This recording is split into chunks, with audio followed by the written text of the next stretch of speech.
ఒక్కొక్కరికి 40 days 20 days పెట్టి 40 దినాలు కూడా ఏం చేస్తున్నారు? నీకంటూ సిలువ ఉందని చూపించు బాబు. నువ్వు మోసేవో లేదు మాకు తెలియదు, ఇప్పుడు మోస్తున్నావో లేదో నాకు తెలియదు, కానీ నీ సిలువ చూపించాలంటే నీ సాక్ష్యం చెప్పాలి మాట. నేను ఇలా శ్రమ అనుభవిస్తూ ఉన్నా, దేవుడి కొరకు అన్యాయంగా నిందలు అనుభవిస్తున్నాను, అన్యాయంగా ఏ తప్పు చేయలేదు, కీడు అనుభవిస్తున్నాను. మనుషుల చేత, ప్రభుత్వ అధికారుల చేత, ఇంటి వారి చేత, బంధువుల చేత, ఎవరన్నా చేస్తారు. అది సాక్ష్యం చెప్పగానే జ్ఞానులు గ్రహించేస్తారు. అంటే శిలో రెడీ చేసేసుకున్నాడు వీడు, అది దేవుడికి స్తోత్రం. మరి అంటే కడుపున ప్రార్థన చేస్తానండి, అంటే తగ్గించాడంటే దేవుడు, అద్భుతం చేశాడంటే సిలువ లేదండి, ఇంటి మీద ఉందండి, దాని భుజం మీద మాత్రం లేదండి. అలా ప్రార్థన చేస్తున్నాం, అలా విడుదల, డెలివరెన్స్ మినిస్ట్రీ. అలా ప్రార్థన చేస్తున్నా, హీలింగ్ మినిస్ట్రీ. అండ్ అలా ప్రార్థన చేస్తున్నా, ఫైనాన్స్ మినిస్ట్రీ. డబ్బులు వచ్చి పడిపోతా ఉంటాయి. ఆ సంఘానికి వెళ్ళకండి, ఆ సంఘానికి వెళ్తే మీరు ఎప్పుడు అభిమానులు అయిపోతారు. ఇంకో సంఘానికి వెళ్ళండి, మీకు బాగా డబ్బులు ఇస్తారట. మనవాళ్ళు చెప్తే నాకు చెప్తున్నారట. నేను పక్కపక్క అసలు మాకు ఇంకా శోధనలు, శ్రమలు, వేడి ఇంకా రాలేదు. పొయ్యి ముట్టించాం కానీ బాణాలి వేడి అవట్లేదు. ఎందుకని మనోడు మరీ ఘోరం, మరీ తలసరైన ఇనప బాణాలు పెట్టేశారు. నాకు ఇనప కళాయి పెట్టాం అనుకోండి, తలసరిది.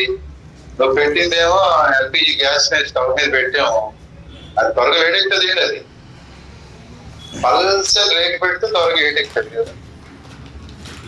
కాబట్టి మనకి ఏమైనా శ్రమలు వదిలేయ, ఏమైనా చెప్పడం లేదు. ఏం చెప్తా సార్, సాక్ష్యం ఏది కదా. కొంతమంది ఏమో చిన్న చెప్తా ఉంటారు అన్నమాట. అయ్యో దేవా, ఏం తెలుగు ఇల్లుగైంది, దానికి అలాగైందంటే దేవుడు అంటాడు.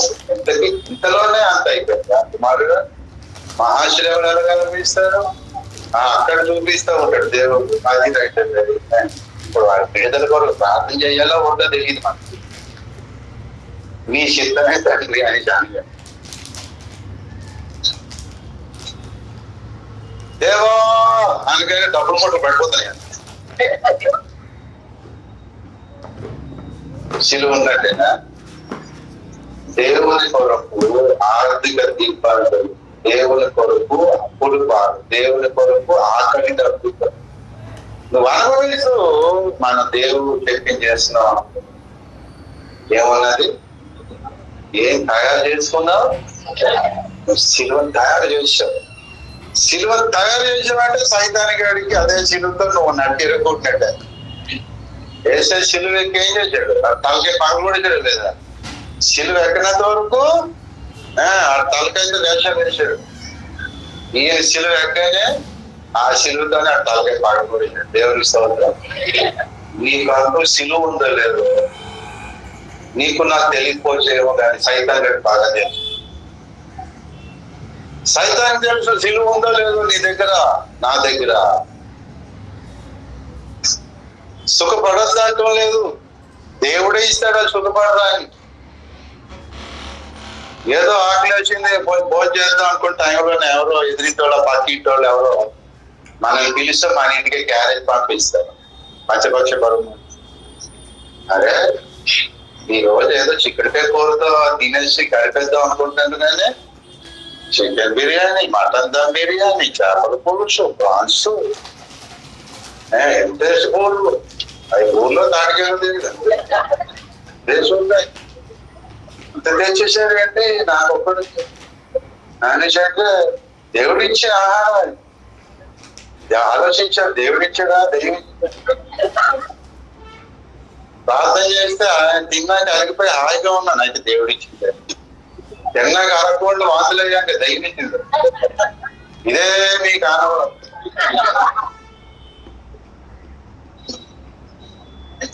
కాబట్టి ఒకసారి దేవుడు క్యారేజీలు పంపిస్తాడు, ఒకసారి వాళ్ళు పిలుస్తారు, మనం వండుకోక ఎంత అయితే కొంచెం ఆనంది సుఖంగా తినలే అంటాడు. మరి ఒకసారి ఈసారి తిందాం అనుకుంటాను. ఆ రోజు ఫాస్టింగ్ బ్రేక్ సజ్జనరీ ఫాస్టింగ్ బ్రేక్ కొన్నిసార్లు ఏమో సుఖం, ఎక్కువ సార్లు మాత్రం మనకి శ్రమ ఈ లోకంలో తప్పదు. కాబట్టి వీళ్ళగా శ్రమకు, నిందకు, అవమానానికి యేసయ్య చెప్పిన దాన్ని విన్నప్పుడు మనం ఏమైపోతామండి? యథార్థవాది, లోక విరోధి అయిపోతాం. ఇప్పుడు ఈరోజు గుడ్ ఫ్రైడే రాలేదు అనుకోండి, ఎంతమంది డ్యూటీల్లో ఇంటి దగ్గర ఉన్నావు కదా, హాయిగా ఈ పాటికి ఎంతమంది లంచ్ అయిపోయి ఉన్నావు, ఎంతమంది మొబైల్లో ఎన్ని సీరియల్స్ చూసుకున్నావు, ఎన్ని మరి కబుర్లు, ఊర్ల కబుర్లు ఎన్ని నో. మనకి ఊర్లు ఫేమస్ ఎవరు? సుబ్బయ్య గారు. కాబట్టి అంతే ఊర్లు దీంతో ఈ గుడ్ ఫ్రైడే ఈ రోజు వచ్చి పడింది. అదే గుడ్ ఫ్రైడే అన్నారు, గుడ్డు కూడా లేదు. గుడ్ ఫ్రైడే ఉపవాసంతో రావాలంట. నేనే పాపం చేశానని ఉపవాసంతో రావాలి. ఇప్పుడు ఈ బాధ మీకు ఉంటుందా చెప్పండి? ఉండదు కదా. హాయిగా ఈ రోజు మనమైతే ఏం చేస్తాం? ఇంటి దగ్గర నుండి ఫోన్ చేసి కొంచెం పడుకోవడమో పని చేసుకో, హాయిగా ఉంది కదా శారీరకంగా. అసలు ఇది ఏం చెప్తున్నాడు? ఎట్టి వెళ్తుంది పాయింట్ అసలు? చిన్నదైన కష్టం ఉన్నట్ట లేదా? నిజం చెప్పండి. యథార్థవాది అన్నలా ఎప్పుడు అదే ఏ మేలు పొదుపు ఉండదు. చెప్పండి, చిన్నదైన కష్టం ఉందా లేదా? నిజం చెప్పండి. పాస్టర్ గారే చెప్తాం లేదా? ఏ మరీ వేసినారు ఉదయం నుంచి అలా కూర్చొని కాళ్ళు నొప్పులు వచ్చి నడుము పీకేస్తా అలవాటైపోయిందా? అయితే నువ్వు నెక్స్ట్ శుక్రవారం రావాలి బాబు, 10 నుంచి 3 నీకే అన్నాడు ఎవరు కానీ. ఆయన బాబు పేరు గుర్తు రాసుకో, మెసేజ్ పెట్టేసాడు. అశ్వరా మనం దేవుని సన్నిధికి వచ్చాం కదా, చిన్నదాని కష్టం ఉంటున్నారు కదా, కాళ్ళు పీకుతా ఉంటాయి. ఇప్పుడు నేను మాట్లాడుతా ఉంటా, నేను అలసిపోతా ఉంటాను, మీకు జోక్ చేస్తా ఉన్నా, ఇచ్చి ప్రసంగం చెప్తానే ఉంటానే కానీ ఒక పక్క నాకు నోరు నొప్పేటి, కడుపులు ఆకలేస్తా ఉంటది. పాస్టర్ గారు అన్నారు, టిఫిన్ ఏం చేస్తున్నావా అన్నాను. నేను మామూలుగా అన్నాను, రోజు అలవాటు మీద. ఈరోజు గుడ్ ఫ్రైడే కదా, ఒక 2 గుడ్లు ఇస్తే తినేసి రండి అన్నాను. ఇంకేం లేదా అంటే గుడ్ ఫ్రైడే కదండి, ఫాస్టింగ్ అంటాను. పోనీలే ఆ గుడ్లతో సరిపెట్టుకుందాం అంటే ఏ స్నామంలో అని దాన్ని ఆశీర్దిస్తే ఇప్పుడు కాసింది. ఇప్పుడు స్టార్ట్ అయింది ఆకలి. మరి చిన్నదాని కష్టం ఉంటుందా లేదా? ఆరాధన నడిపించి వాకింగ్ చెప్పి దాన్ని ఏమంటారు? ఆ కష్టానికి ఇష్టపడదు, బాధపడుతూ నేను సేవ చేస్తే శిలువ తయారు చేసుకో.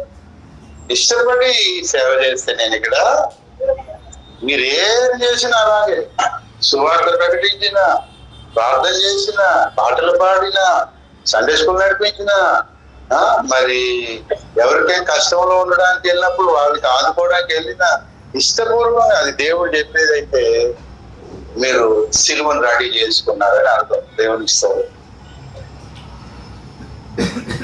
నాకు అది ఇష్టం లేదండి, ఇలా రానండి, ఇలా చేయనండి, మా ఇంట్లోనే ప్రార్థన చేయనండి, సంఘానికి వచ్చి ప్రార్థన చేయమంటే ఎలా చేస్తానండి నేను? ఇందాక అబ్బాయి అన్నట్టు అలవాటైంది. అంటే మరి ఇంట్లోనే లేచి ప్రార్థన చేయను అంటే శిలువ రెడీ అవుతున్నట్ట. మరి ఇక్కడికి రావు అందరి కోసం ప్రార్థన చేయడానికి, అప్పుడు శిలువ ఏమైనట్టు? లేనట్టే. ఏంటంటే శిలువ లేకపోతే ఇప్పుడు అంటే యేసయ్య శిలువలో చచ్చిపోవాలని బైబుల్ చెప్పిందా? ప్రజలు రాళ్ళేసి కొట్టి చచ్చిపోవాలని చెప్పిందా? అంతే కదా. అలాగే నీకు నాకు శిలువను దేవుడు నియమించేశాడు. అనగా దేవుడి చిత్తానుసారంగా మనం బాధపడడమే నీకంటూ సిలువ. ఎవరికి లెవెల్లో వాళ్ళకి ఉంటాయి మాట. లోకంలో మనుషులకి లేవా బాధలు, ఇతర జీవరాశులకు లేవా బాధలు? మరి దేవుడు తీసేసాడు, మనకే పెట్టేశాడా? వాళ్ళు అనుభవించే బాధలన్నీ దైవ చిత్తానుసారమైనవి కావు, మనమే అనుభవించేవే అని దేవుడు మనకి అవకాశం ఇచ్చాడు.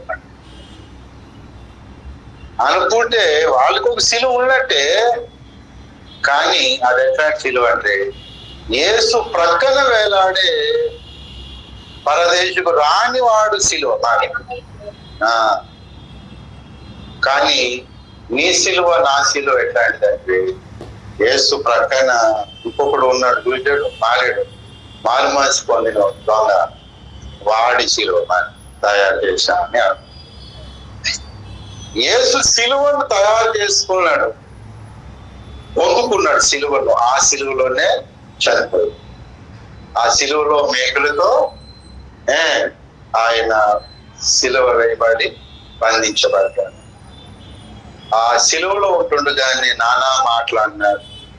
ఆ సిలువలో ఉంటుండగానే పొట్టలో పొడిచి రక్తం నీళ్ళు వచ్చేటట్టుగా చేశాడు. ఆ సిలువలో ఉంటుండగానే చచ్చేటట్టు చేశాడు కదా.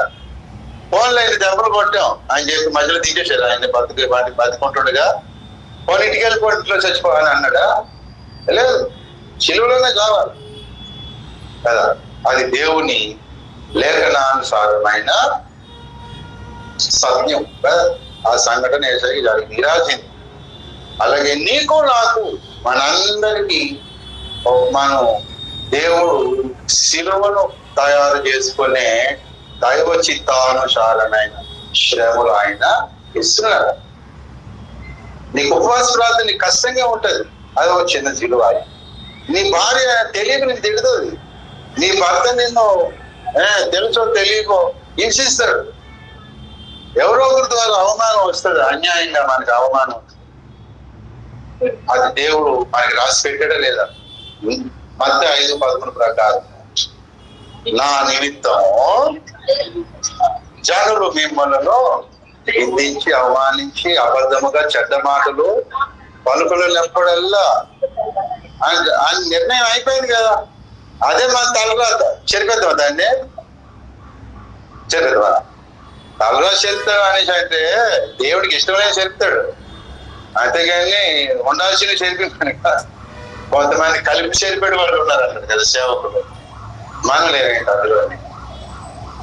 ఏ సునామంలో నాకు సిలువ వద్దు, చెరిపేయలేదు. అదొక సిలువ కదా. మత్తయి 5:11 నీతి నిమిత్తం హింసించబడి వారు ధాన్యులు అన్నాడు కదా. ఆ మత్తయి 5వ అధ్యాయం ధాన్యతల్లోనే అన్నాడు. అలాగే ఇంకెన్నో అన్నాడు. ఎవడైనా శిష్యుడు అవ్వాలి అని తండ్రి తన తల్లిని తండ్రిని భార్యని ఎవరైనా వదిలేసి తన ప్రాణమును ద్వేషించాలి. దానికి నువ్వు కనెక్ట్ అయిపోతే, ఇంట్రెస్ట్ చూపిస్తే నువ్వు సిలువను చేస్తున్నావు అన్నమాట. మెల్లిమెల్లిగా ఏమవుతుందో తెలిసిన నీ ఎత్తులో ఒక సిలువ తయారు చేసేసావు అని అర్థం. ఆఖరికి సిలువ తయారు చేయడానికి ఏంటి 2 సీపుడు పొలలు, ఐస్ పొలలు ఉంటాయి కదా, ఇలా చేసి పెట్టాం. ఆసియం ఫాదర్స్ పోపు పట్టుకుంటారు.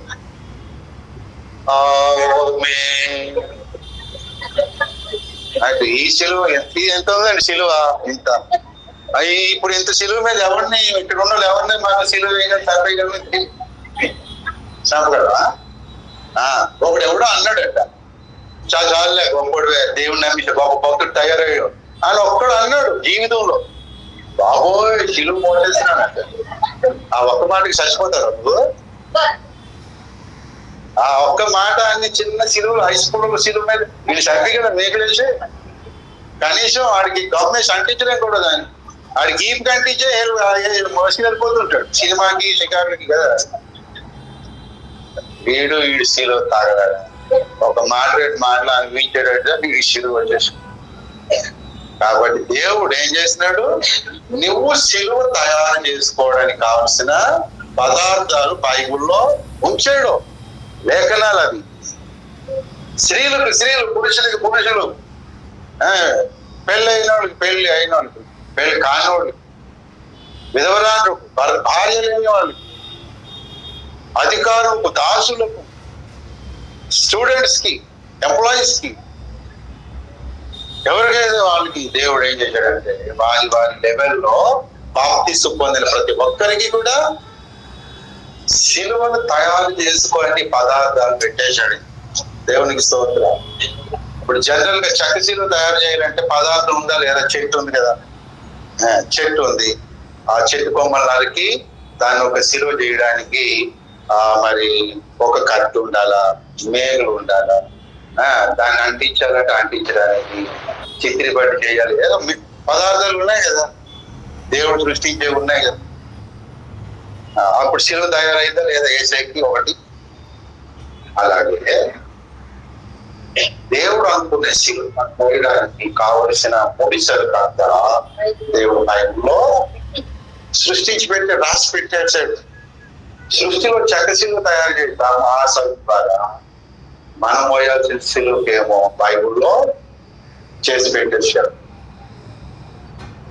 జ్ఞానం గలవాడు ఏం చేస్తాడంటే ఆ సిలువను తయారు చేసుకుంటాడు వెంటనే. దేవునికి స్తోత్రం. పసిపిల్లలకి తెలియదు అది, మీకు నాకు తెలియదు కదా ఇంతవరకు ఈ సందేశం. నేను కూడా వీళ్ళకి ఎప్పుడు టీచింగ్ చేయలేదు కదండి, ఈరోజు చేయిస్తారు దేవుడు కదా. కాబట్టి మన సిలువను మనమే ఏం చేయాలి? తయారు చేసుకోవాలి. వేసే నీ సిలువ నువ్వు ఎత్తుకొని యేసయ్యను వెంబడించారు. యేసయ్యను వెంబడిస్తా ఉంటే అవమానాలు ఉన్నాయా? ఆకలి దప్పులు ఉన్నాయా? ఎవరైనా నీ కీడు చేశారా? ఎవరైనా నేను బాధ పెట్టారా? దుఃఖ పెట్టారా? అన్యాయం అనుభవించావా? ఇవన్నీ చూస్తూ ఉంటాడు ప్రతి పర్సన్ని. మనుషులు ఒకవేళ ఏం అనకపోయినా చీకటి శక్తులు ఏమైనా నిన్ను చేస్తున్నాయా, ఇబ్బంది పెడుతున్నాయా, అనారోగ్యం బాధ చేశాయా, నిన్ను గుడికి రానియకుండా అవి బంధిస్తున్నాయా, నీ ఇంట్లో కూడా ఒప్పుకున్నా కూడా మానసికంగా రాకుండా చేస్తున్నాయా, అది చూస్తాడు యేసయ్య. నీ కోరిక ఉంది కానీ చీకటి శక్తులు రానివ్వట్లేదా, అది నువ్వు సిలువ మోయడమే. అప్పుడు యేసయ్య అంటాడు నన్ను వెంబడిస్తున్నారు. అలా వెంబడించిన వాడే నా సేవకుడు, అలా వెంబడించిన వాడు శిష్యుడు. అలా సిలువను మోసుకుని వెంబడించేవాడు ఏమవ్వాలి? పొద్దుకు ఏంటి అలా సిలువను మోసుకుని వెంబడిస్తున్నవాడు మన మూల వాక్యంలోకి వచ్చేస్తాడు మాట. మళ్ళీ అక్కడికి రండి, ముగిద్దాం ఇక.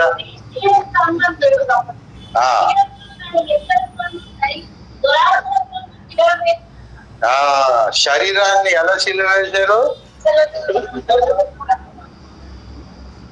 వేటితో, ఇచ్చలతో, కోరికలు. ఇచ్చ అంటే కోరిక, దురాశలతో.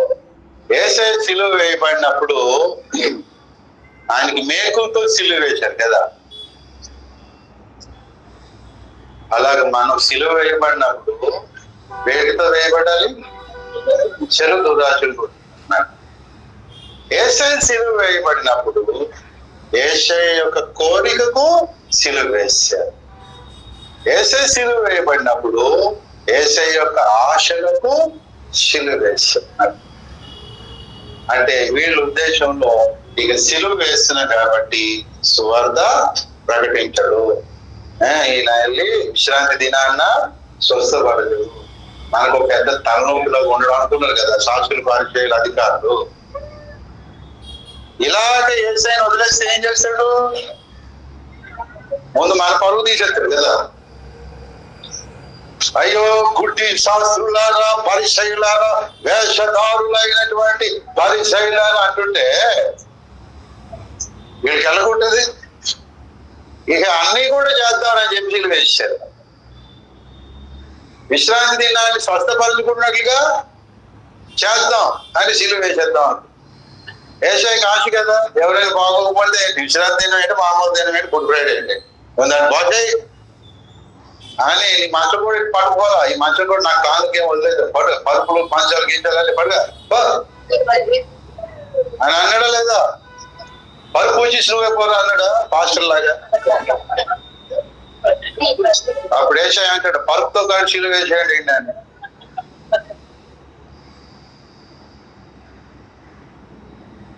విశ్రాంతి దినం అయినా ఏసై కాల్చి ఒకటి బాగుపడాలని బాగు చేసేవాడు. బాధల్లో ఉంటున్నాడు పాపం. వీళ్ళకి ఇష్టం లేదు. జనులు చూసావా ఎలా ఆయన వెంబడించేస్తున్నారో అని అన్నారు కదా. ఈ ప్రజలు ఏం చేస్తున్నారు చూడండి, అతన్ని ఎలా వెంబడించేస్తున్నారు అని బాధపడిపోయారు. లోకము ఆయన వెంట వెళ్ళిపోతుంది. మా ఎంట ఆడలేదు. అవును, నీ అంటే ఎందుకు వస్తారు? మోపరాని బరువులు మోపేసి సుంకాలు ఏంటి పుంకాలుగా లాగేసి ధర్మశాస్త్రం మోపేసి బరువులకి ఏంటి గొడ్డు గోద గుర్రమా అది నక్క తొక్క తీసుకొచ్చి బలు వేసా ఇక్కడ నేను తినాలా అని ఓపెన్ తినేయాల్సింది. ఇలా చేసేవాళ్ళు తింటాడు వేసే పాటలు. ఇలాగే వేసాయి ఉంటే మనకు కానుకలు వస్తాయా? అసలు ఇలాగే వేసాయి ఉంటే మనకు ఫాలోయింగ్ ఉంటుంది. ఎవరైనా వెంబడిస్తారా? వీళ్ళ ఆశలు ఏమవుతున్నాయి? అడియాశలు అయిపోతాయి. ఇంకా లాభం లేదు అని చెప్పి యేషయ ఆశల్ని మనం నెరవేరకుండా ఉండాలంటే ఆయన్నే మనం సిలువ వేసేయాలి అనుకుంటారు. అది మనల్ని ఏమంటున్నాడు భక్తుడు పౌలు? మనం సిలువ వేయబడాలి. ఎలాగో తెలిసిన మనం యేసులాగా సిలువ వేయబడాలి. మనం సిలువ వేయబడకూడదు. ఎలాగా? ఆ పక్కన ఒక దొంగ ఉన్నాడు చూసావు, నన్ను విడిపించి కిందకి దిగి వెళ్ళిపోతున్నాను. వాడికి ఆశ ఉందా లేదా? ఏ ఆశ ఉంది వాడికి? ఏంటి సిలువను దించేస్తే ఏం చేస్తాడు వాడు? మళ్ళా అది మళ్ళా ఇంకొక దొంగ ఉన్నాడు. బుద్ధి వచ్చింది రా బాబు, బుద్ధి వచ్చింది. ఎంత తప్పు చేసి ఇంత శిక్ష ఎందుకు బద్దు అని వాడిని కానీ వదిలేసాం అనుకోండి. మారు మనసు పొందిన దొంగను వదిలేస్తే వాడు ఏం చేస్తాడు? ఏసై వెంట ఏంటి అనగా ఏసై అలాగే వెళ్ళిపోతాడు కదా. అప్పుడు అక్కడ ఉన్న యోహాన్ని పట్టుకుంటాడు. అంట బాబు శిష్యుడా, అమ్మ ఇదిగో నీ కుమారుడు, ఇదిగో నీ తల్లి అన్నాడు కదా, నన్ను కూడా జాయిన్ చేస్తా. ఇప్పుడు వేసలేడు కదా, నువ్వే నాకు వేసావు అని చెప్పి యోహాన్ దగ్గర ఉండిపోతాడు. ఒకడు కూడా ఒరే దొంగతనం చేద్దాం రారా అంటే ఇప్పుడు అనుభవించే చాలురా నాయన, ఇక దొంగతనాలకు స్వస్థ అని చెప్పి యోహాన్ని వెంబడిస్తాడు. వాడు మారు మనసు పొందేశాడు కదా. కానీ వీడు మాత్రం వదిలితే మళ్ళీ చల్లరైపోతాడు మాట. అండ్ పెండింగ్ దొంగతనాలు అన్ని తీసుకుంటాడు మాట. వాడికి కోరికలు ఏమండి, వాడు కోరికలు పోయాయా? సిలువ వేయబడ్డాడు కానీ కానీ మనల్ని ఎలా సిలువ వేయబడాలంటాడు? సిలువ వేయబడాలి, కానీ ఇచ్చలు కోరికలు కూడా సిలువ వేయబడాలి. కంబైన్డ్ గా, నాట్ ఓన్లీ ఫ్లెష్ కాదు, ఓన్లీ శరీరమే కాదు, అందులో ఉన్న కోరికలు కూడా సిలువ వేయబడాలి. అలాగేమో ఒక దొంగ సిలువ వేయబడ్డాడు, ఇంకొక దొంగ ఏమో సిలువలాగా వేయబడ్డాడు. కాబట్టి వీడి సిలువకి విలువ వచ్చింది, వాడి సిలువకు విలువ రాదు. సాతాను ఏం చేస్తారంటే కష్టాలు అనుభవించు, దేవునితో శ్రమలు అనుభవించు, నిందలు అనుభవిస్తావా? అనుభవించు, కానీ సనుగులే కాసేపు ఎంతసేపు దేవుడి ఇష్టమైన నా ఇష్టం నెరవేరుతా. ఎప్పుడు పాస్టర్ గారు చెప్పినట్టుగా వినాలేంటి? నేను చెప్పినట్టుగా పాస్టర్ గారు కూడా వినాలి కదా. ఎప్పుడు విశ్వాసం చెప్పినట్టుగా నేను వినాలి పాస్టర్ ఏంటి? విశ్వాసులు కూడా పాస్టర్ మాట వినాలి కదా అని ఇలా అనుకుంటూ బాధలు అనుభవిస్తే అదేమో రెండవ దొంగ, విడుదల లేని మారు మనసు లేని దొంగ సిలువ వేయబడితో సమానం. అలాంటి సిలువ మనం వేయబడాలని, అలాంటి కష్టాలు అనుభవించాలని సాతాను గాడి కుట్ర. చాలా మంది శ్రమలకు విలువ కూడా తెచ్చిన పర్వం వెళ్ళక పౌలు ఆనందిస్తున్నాను అన్నాడా లేదా? మోషే ఏమన్నాడు? దేవుని ప్రజలతో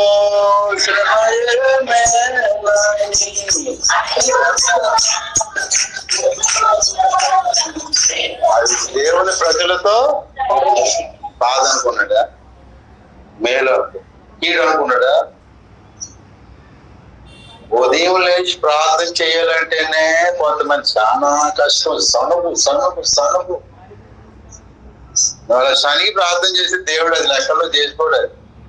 గుడికి వస్తాడు ప్రార్థన చేయడానికి, కొంతమంది ఎప్పుడు వెళ్ళిపోదామా రానే వాడు ముందే డెసిషన్ మేకింగ్ అయిపోతుండేది మాట. వస్తుంది దారిలోనే వచ్చే ఆ భాష ప్రసంగానికి మంత్ర ముద్రాలు అయిపోయి హల్లెలూయా అని లేఖనాల మీద లేఖనాలు చదివిక ఫస్ట్ మెసేజ్ అవగానే ఏం చేయాలి, మనం వెళ్ళిపోవాలి అక్కడి నుంచి. లేకపోతే 1 గంటల వరకు సాగు కొడతా ఉంటాడు. అసలే ఎండాకాలం అగ్నికత్తులు, లోహికత్తులు, శతకత్తులు, అన్నికత్తులు వస్తాయి. సచ్చూరుకుంటూ మనం అలాగేనంటే అంటది ఇవి ఇక్కడే ఇక్కడ రాగానే ఆమెకేం ఉంటుందో దేవుని ప్రభావం, లేఖన ప్రభావం అయిపోయి లేఖనాల మీద లేఖనాలు చెప్పమని చెప్పకూడదు అన్ని చదువుతాం. బైబుల్ చదువుకి వెళ్ళిపోతూ ఉంటుంది. వీడు చూస్తూ ఉంటాడు. రాడేంటి ఇంక రాడంటే చిన్న రింగ్ ఇస్తాడు మాట. నేను ఫోన్ సైలెంట్లు పెట్టేసి ఏమంటుంటాడు, ఇక లాభం లేదు, కదిలింది ఏంటంటే కఠిన రథం అనుకో నాకు లిగిసి వస్తాడు. నేను అనిపించేసి అన్నట్టుగా అప్పుడే లేఖను చదవడానికి తల ఉంచుతాడు. మరి వీడు వెళ్ళిపోదు రమ్మండి. అది దేవుడు వచ్చేవాడు. ఉపవాసం ఉండే సానికి యాత్ర చేసి ఇశ్రాయేలు ప్రజల సానికి అది ఒక యాత్రలేండి. అది సిలువ మోస్తున్నావు, సిలువ వేయబడతావు, కానీ కోరికలు చావలేదు. అందులో దురాశలు. దేవుడు ఇశ్రాయేలు ప్రజల్ని అరణ్యంలో తీసుకెళ్తా ఉన్నది. ఏం కావాలనుకున్నాడు? ఈ దురాశలు, కోరికలు వదిలేసుకోవాలి. మరి చెప్పచ్చు అవ్వలే. అలాగా వాళ్ళు శ్రమ పడ్డారు. మనం అందరం ఏదో ఒక రకంగా శ్రమ పడుతూనే ఉంటాం. ఈ లోకంలో ఉన్నాం. యేసు చెప్పినందుక శ్రమ, లేకపోతే నువ్వు అనుకున్నందుక శ్రమ పడుతుంది.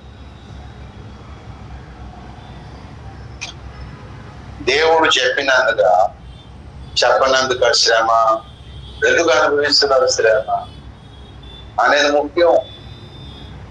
అది దేవుడు చెప్పిన శ్రమ నువ్వు ఇష్టపడితే నువ్వు దాన్ని ఏమో అంగీకరిస్తావు, సంతోషిస్తావు.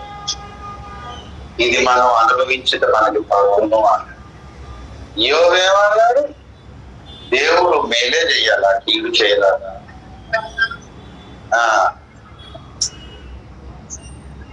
యెహోవాను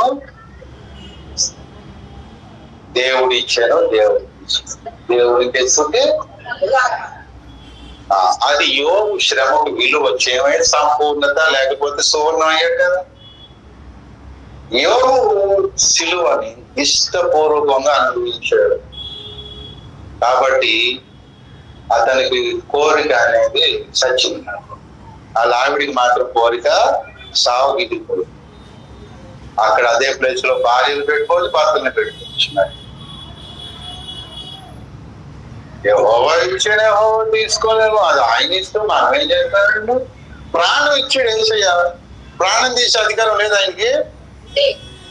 ఎంతలోనే చంపేస్తాం ప్రభా అనొచ్చు మనం. మరి ఎంతలో చంపారా? అదే ప్రశ్న ప్రభా. మరి అన్నావుగా. అందుకనే కదా ఎవరో రాసే పాట, అంతలోనే కనబడి ఇంతలోనే మాయమయ్యే. బాబు గట్టిగా మాట్లాడాక 3 వెళ్ళిపోతుంది ఆవిర్లో.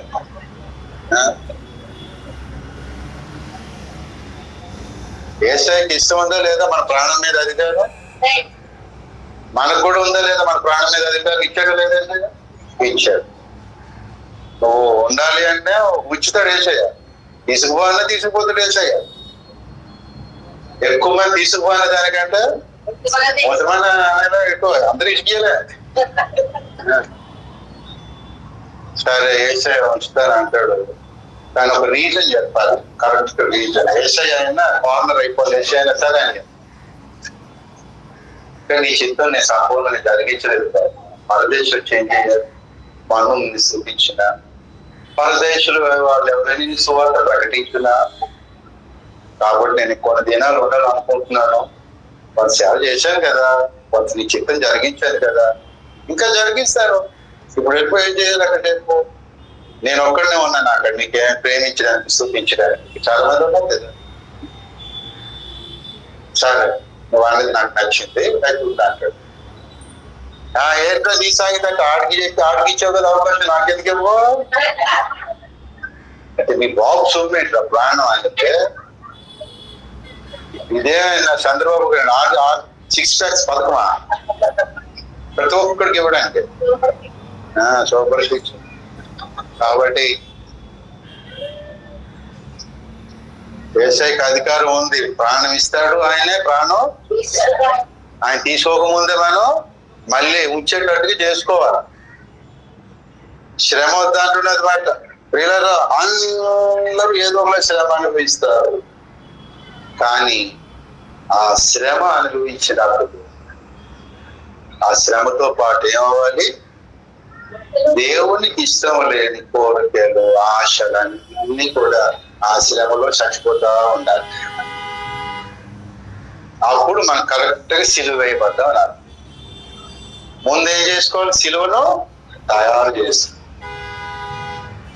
అంటే ఏ శ్రమకైనా దేవుడు న్యాయంగా పోతున్నప్పుడు నాకు అనుమతించే ఏ నిందకైనా కష్టానికైనా నేను రెడీ ప్రభు అని నువ్వు వింటున్నప్పుడల్లా ఒప్పుకుంటున్నావు అనుకో, నీ కోసం సిలువ రెడీ అయిపోతా ఉండాలి. అలా రెడీ అయిపోతున్నప్పుడల్లా ఏమవుతుందంటే నీకు వస్తున్న పరిస్థితుల్లో ఆ ఆశలు నశించిపోతా. ముందు కంటే ఇప్పటికి కొత్తైన ఆశలు దురాశలు నశించేయలేదు. ముందు ఏసై నమ్మక ముందుకి నమ్మిన తర్వాత, ఆ తర్వాత రంజిత్ బాబు గారి సహవాసాలు వచ్చాక మార్పు వచ్చిందా లేదా? అలాగే ఇంకా ఇంకా ఇంకా ఇంకా దేవుని యొద్దకు వెళ్ళేటప్పటికి ఏసై ఎలాగెళ్ళిపోయాడు, మనం వాళ్ళకి వెళ్ళిపోవాలి మాట. సిలువ మీద నుంచి అట్టించాడు. దేవునికి స్తోత్రాలు. దేవుని యొద్దకు అక్కడి నుంచి అక్కడికి వెళ్ళాక అక్కడ ఏ తండ్రి ఎలా బదులుచావు నన్ను అని అక్కడికి వెళ్ళి చనిగాడా? అక్కడికి వెళ్ళాక లోపంగా దేవదూతల్లాగా లోపంతో వెళ్ళాడు అక్కడికి. సిలువ మీద అట్నుంచి అక్కడ వెళ్ళకపోయాడు ఏసయ్య. పునరుద్ధానం చెంది సంపూర్ణ సిద్ధి పొందిన వాడై మొత్తం అంతా సమాప్తమాయన అన్నట్టుగా తండ్రి దగ్గరికి, దేవుని దగ్గరికి వెళ్ళిపోయాడు. అదే అసలైన సిలువ. సిలువ కావాలో వద్దో మనమే నిర్ణయించుకోవాలి. దేవుడేని బలవంతం చేయడు.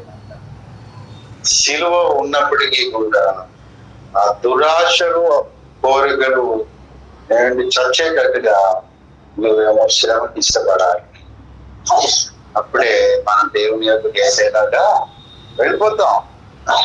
సిలువకి మనం ఒక విలువను ఇచ్చిన వారు అయిపోతాం. దేవునికి స్తోత్రం. మీకు ఎంతవరకు అర్థమైందో ప్రార్థన చేసుకోండి.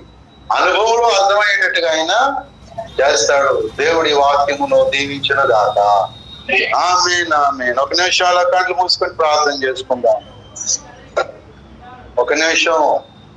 ప్రభువా, నా సిలువను నేనే మోసుకోవాలన్నావు, నా సిలువను నేనే తయారు చేసుకోవాలన్నావు. నేను ఇష్టపడుతున్నాను ప్రభువా అని చెప్పగలవా? ఈ రోజు వరకు ఒకవేళ కష్టాన్ని, నష్టాన్ని ఒకవేళ ఇష్టపడలేదేమో, సనిగేవేమో, ఇబ్బంది పడ్డావేమో, భక్తి కష్టం అని చెప్పి వెనకాడేవేమో, ఇప్పుడు అలా ఉండను ప్రభువా అని తీర్మానం చేద్దామా? ప్రియులగా, యేసుని నమ్ముట వలన నీకు ఒక సిలువ అనేది ఇస్తున్నాడు. అదొక ఆశీర్వాదం. సిలువ అనేది యేసయ్యకే సిలువ రాకపోతే మనకు రక్షణ వచ్చేదా? నీకు కూడా ఒక సిలువ అనేది లేకపోతే నీ రక్షణ పరిపూర్ణ అవ్వదు. ఇష్టమైన యేసయ్య చూస్తున్నాడు మన హృదయం బయట పెడతావా? ఈ వాక్యాన్ని అంగీకరించి ఆయన లోపలికి తీసుకెళ్తావా?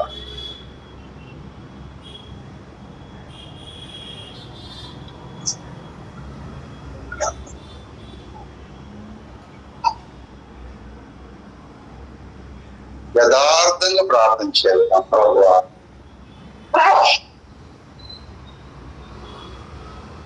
సిలువలో నా ప్రాణం నేను దురాశలతో ఇచ్చలతో నేను చనిపోనట్టుగా నేను సిలువను తయారు చేసుకుంటా.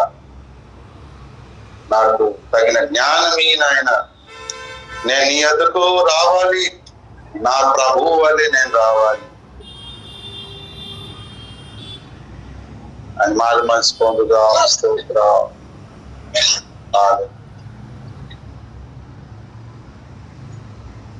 అలాగందరూ ప్రియులారా, ప్రభు మనల్ని దర్శించినందుకు, రెండవ వర్తమానం ద్వారా ఉన్న ఆశీర్వాదం మనకు తెలియపరిచినందుకు, దేవుని యొద్దకు మన యేసయ్యలాగే వెళ్ళున్నట్లుగా సిలువ యొక్క విలువ తెలియపరిచినందుకు ఆకాశము తోటి చేతులెత్తి మనందరం ప్రభువును స్తుతిద్దాం, ఆరాధిద్దాం. హల్లెలూయా, హల్లెలూయా, హల్లెలూయా.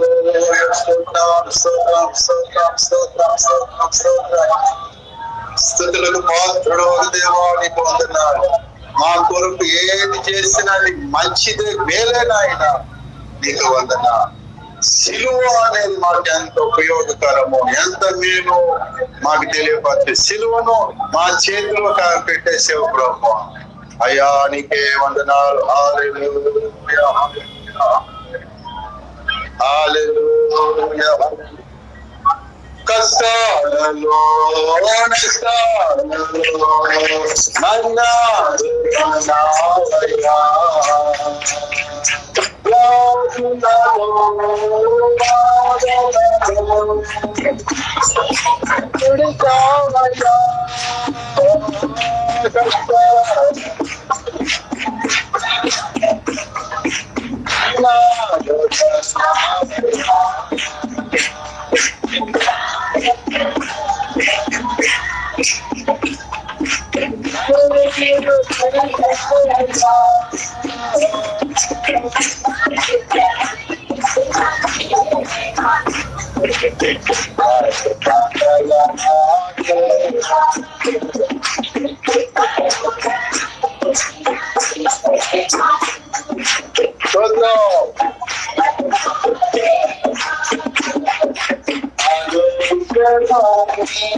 ప్రార్థనాశీర్వాదాలతో ముగించుకుందాం.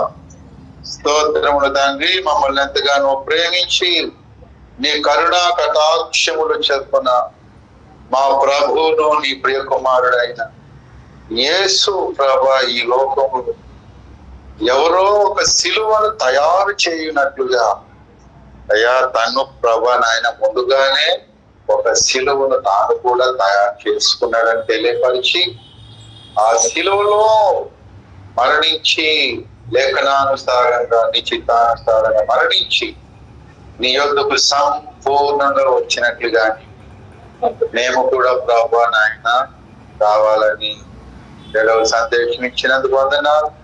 ఎంత నాయన అద్భుతం నాయన, ఎంత ఆశీర్వాదం ప్రభా మా చేతిలో పెట్టారు. మా ఇష్టానికే వదిలేస్తాం, మా స్వాతంత్ర్య స్వేచ్ఛకి వదిలేస్తాం. నీవు సిలువ తయారు చేసుకో, తగిన రీతిలో లేఖనాలు ఇచ్చావు, వందనాలు. అలాగ భక్తులు తయారు చేసుకుంటున్నారు. అయ్యా మేమును ప్రభా సిలువను తయారు చేసుకుంటూ ఆ సిలువలోనే ప్రభా నాయన దినదినము ప్రభా నాయన అయా కోరికలు ఇచ్చలు దురాశలతో చనిపోతూ అయ్యా మేము దినదినము బ్రతుకుతూ దినదినము చచ్చిపోవడానికి సజీవ యాగముగా ప్రభా నీకు సమర్పించుకోవడానికి మీరు దర్శించారు. వందనాలు. ఎవరు ఎలాగో ఎంత ప్రార్థన చేశారు నీకు తెలుసు. అయినా ప్రభా ఇంటికి వెళ్ళిన తర్వాత అయినా జ్ఞాపకం చేసి ఆయా సమయాల్లో ఈ లేఖను ఈ సందేశం జ్ఞాపకం చేసి అయా దీని విలువలు ఈ సందేశాన్ని వారు అప్పుడు అనుభవించినట్లుగా సహాయం చేయండి. వాక్యాన్ని దుష్టుడు ఎత్తుకుపోకుండా సహాయం చేయండి. అవసరమైన మేరకు ఆయన నెరవేరునట్లుగా కృప చూపించాయి. మేమందరము ప్రభా అయా నీ సిలువకు మేము మా సిలువను ఎత్తుకొని సాక్షులు అనేక మందిని అయ్యా మేము దేవుని యొద్దకు వచ్చుచు దేవుని యొద్దకు నాయన మేము అనేక మంది తీసుకొచ్చినట్టుగా ఈ సిలువ యొక్క పరిపూర్ణమైన విలువ గ్రహింపు మాకు ఇంకనూ తేటపరచండి. మరి మీ దాసులు మా నాయకులు ఆత్మీయ తండ్రి ఈ దినాన్ని సెంట్రల్ చర్చ్ లో ఏ సందేశం సార్వత్రిక సంఘానికి వినిపించారో నాయన ఇంటికి వెళ్ళిన తర్వాత మేము విని మరింతగా శిలువ ప్రత్యక్షతను పొందుకున్న వారని శిలువ సాక్షులకు కొరకు నాయన సహాయం చేయమని మమ్మల్ని మీకు అప్పగించుకుంటున్నాం. బలపరచి దీవించండి. అయా తిరిగి ఎవరి గృహాలకు వారు వెళ్తారు సంతోషంతో తిరిగి వెళ్ళి సహాయం చేయండి. ఆటంకపరచాలని ప్రయత్నం చేస్తున్న చీకటి శక్తులను బంధించి సుదూరముగా నిర్జల ప్రదేశాలకు అందరిపై శిలువ రక్తాన్ని విశ్వాసంతో ప్రోక్షిస్తున్నాం. అందరిపై విశ్వాసంతో శిలువ గుర్తు వేస్తున్నాం. అయ్యా ఇగో దారిలో వెళ్తుండగా దురాత్మలు భయపడి పారిపోవుగా అయ్యా ఈ పిల్లలు మరలా అయ్యా కలుసుకున్నంత వరకు అందరూ మరలా ఈస్టర్ సండేకి కలిసి నిన్ను ఆరాధించుకున్నట్టుగా అంతవరకు కాపాడమని మాయమాడు. అయ్యా ఇగో మరి అయ్యా వెళ్ళేటప్పుడు ఖాళీ కడుపుతో వెళ్ళకూడదని నీ సేవకురాలు అయ్యా ఇగో వారికి నాయన ఏర్పాటు చేసిన స్వల్పమైన ఆహార పదార్థాలు మీరు ఆశీర్వదించండి. అవి తినగా ప్రభా గొప్ప బలము కలిగి ఇంటికి ఆరోగ్యంతో చేరినట్టుగా సహాయం చేసి మరి మైపోతున్నాడు. మా ప్రభు చేస్తున్నామని స్తుతిస్తూ ప్రార్థిస్తున్నాం తండ్రి. ఇప్పుడు మన పరమ తండ్రి అయిన దేవుని శాశ్వత ప్రేమయు మన ప్రభువును రక్షకుడైన యేసుక్రీస్తు నాథుని యొక్క శాశ్వతమైనటువంటి కృప క్రీస్తు యొక్క సిలువను మన సిలువను మనకెల్లప్పుడూ తెలియపరుస్తూ సర్వసత్యములోనికి సిలువను కూర్చేటువంటి వార్త ప్రకటించి దేవుని యొద్దకు అనేకులు తీసుకొచ్చిన కొరకే మనకు తోడుగా ఉన్న పరిశుద్ధాత్మ దేవుని దివ్య మనోహర సహవాసం, ఆదరణ అభిషేకము, శిలువ శక్తి సాక్ష్యముగా ఉండుటకు తోడై నడిపించును గాక. యేసు రక్తమే జయం, శిలువ రక్తమే జయం. ప్రవేశనామం సంపూర్ణ కలుగును గాక. వారికి వాని క్రియలు కనంత నామం కలుగును గాక. ఆమేన్, ఆమేన్. God bless you. I wish you again a happy Good Friday. God bless you.